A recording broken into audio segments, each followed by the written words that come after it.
আজকে আমরা জানবো কিভাবে গিগ পয়েন্টে উইথড্র করতে হয়।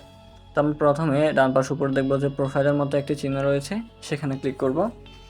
দেওয়ার পর আমরা এখানে দেখতে পাবো ওয়ালেট নামের একটি অপশন, এই যে ওয়ালেট, আমি দেখিয়ে দিলাম ওয়ালেট। তো এখানে ক্লিক করব, দেওয়ার পর লোড নেবে। আচ্ছা হ্যাঁ, তারপর এখানে আমরা আমাদের অ্যাকাউন্টের ব্যালেন্সটা দেখতে পাবো, কত ডলার আমরা আর্নিং করেছি সেটা দেখতে পাবো। তারপর আমাদের এখানে পেমেন্ট মেথডগুলো দেখাবে, বিকাশ, নগদ এবং মোবাইল রিচার্জ। এখান থেকে আমরা যে কোনো একটি সিলেক্ট করে নিব আর বাইন্যান্স অ্যাড করে দিব।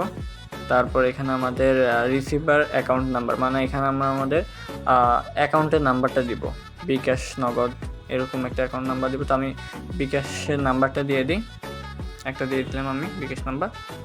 তো তারপর নিচে আছে অ্যামাউন্ট পেমেন্ট অ্যামাউন্ট, মানে কত ডলার আমি উইথড্র করতে চাই।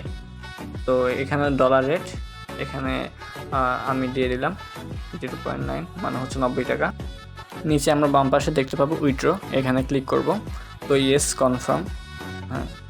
তারপর একটু লোড নেক, হ্যাঁ, এখানে দেওয়া হয়েছে যে উইথড্র সাকসেসফুল, মানে আমাদের উইথড্রটা সাকসেসফুল হয়ে গেছে।